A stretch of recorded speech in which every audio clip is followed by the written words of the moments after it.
चलिए आज हम ग्रीक वित्तीय संकट की जटिल दुनिया में गोता लगाते हैं और ये समझने की कोशिश करते हैं कि आखिर गड़बड़ हुई कहां और इसके पीछे कौन कौन था। तो सवाल ये उठता है कि क्या ये किसी एक की गलती का मामला था या फिर कहानी इससे कहीं ज्यादा पेचीदा है। हमारी ये पड़ताल इसी सवाल का जवाब ढूंढेगी। चलिए पता लगाते हैं। तो हमारी जांच की शुरुआत होती है सबसे पहले और सबसे जाहिर सस्पेक्ट से, यानी खुद ग्रीस, जहां इस संकट की जड़ें दशकों से पनप रही थीं। देखिए, सबूत एक बहुत पुरानी कहानी बताते हैं। सरकारें लगातार अपनी आमदनी से कहीं ज्यादा खर्च कर रही थीं।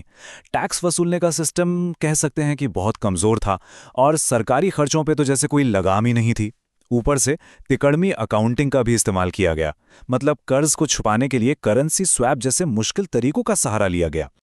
अब देखिए, यूरोजोन में शामिल होने से ग्रीस के लिए एक अलग ही मुश्किल खड़ी हो गई। अपनी खुद की करेंसी के बिना वो अपनी अर्थव्यवस्था को संभालने के लिए उसे डी वैल्यू यानी उसका अवमूल्यन नहीं कर सकता था, और इसी वजह से जब मुश्किल वक्त आया तो वो पूरी तरह से बाहरी मदद पर निर्भर हो गया। एक तरह से उसके हाथ बंद गए थे। अच्छा, अब आते हैं हम अपने दूसरे सस्पेक्ट पर, यूरोजोन का ढांचा, जिसका डिजाइन ही शायद इस संकट की एक बहुत बड़ी वजह था। यूरोजोन का जो मूल डिजाइन था ना, उसमें ही एक बुनियादी खामी थी। यहाँ एक कॉमन करेंसी तो थी, लेकिन कोई कॉमन खजाना या एक जैसी टैक्स पॉलिसी नहीं थी। ये कुछ ऐसा था कि आप एक ही इंजन वाली कार चला रहे हैं, लेकिन उसके 17 अलग अलग ड्राइवर हैं और हर कोई स्टीयरिंग व्हील को अपनी तरफ खींच रहा है। और इसी ढांचागत कमी की वजह से ग्रीस की एक घरेलू आर्थिक समस्या ने देखते ही देखते पूरे यूरोप के लिए एक बहुत बड़े राजनीतिक संकट का रूप ले लिया। तो आग तो लगी हुई थी, अब इसमें घी डालने का काम किसने किया? ग्लोबल फाइनेंशियल मार्केट्स ने। चलिए अब उनकी तरफ चलते हैं। सोचिए, फ्रांस और जर्मनी के बड़े बड़े बैंकों ने ग्रीक बॉन्ड्स में भारी पैसा लगा रखा था, और क्रेडिट डिफॉल्ट स्वैप्स यानी सीडीएस जैसे जटिल प्रोडक्ट्स के पीछे असली रिस्क कितना था ये किसी को ठीक से पता ही नहीं था। फिर आई रेटिंग एजेंसियां। उन्होंने जैसे ही ग्रीस की रेटिंग गिरानी शुरू की, बस निवेशकों में भगदड़ मच गई। सबने मिलकर एक परफेक्ट स्टॉर्म खड़ा कर दिया। और ये एक ऐसा दुष्चक्र था जिससे निकलना बहुत मुश्किल था। जैसे ही ग्रीस की क्रेडिट रेटिंग गिरी, उसके कर्ज पर बीमा की लागत आसमान छूने लगी। इससे निवेशकों का भरोसा बिल्कुल खत्म हो गया और बाजार में चारों तरफ दहशत फैल गई। संकट तो आ गया, लेकिन इसे संभाला कैसे गया? अब हम देखेंगे उन राजनीतिक फैसलों को जिन्होंने शायद आग बुझाने के बजाय उसे और भड़का दिया। तो उस वक्त यूरोपीय संघ एक चौराहे पर खड़ा था। क्या उन्हें ग्रीस की मदद करनी चाहिए या उसे सजा देनी चाहिए? जर्मनी जैसे उत्तरी देश चाहते थे कि सख्त अनुशासन दिखाया जाए, जबकि दूसरे देश एक नरम रुख की वकालत कर रहे थे।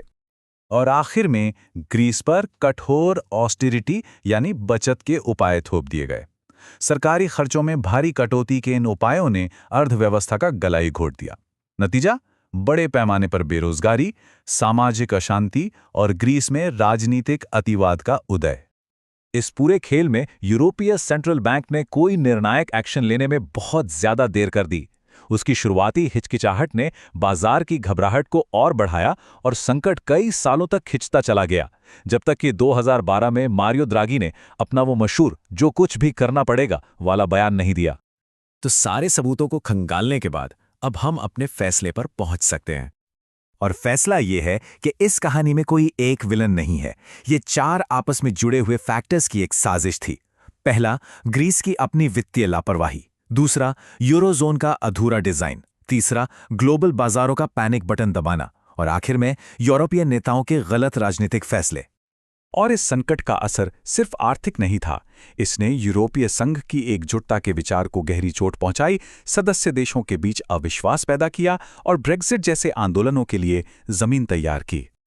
और अंत में ये हमें एक बहुत अहम सबक सिखाता है।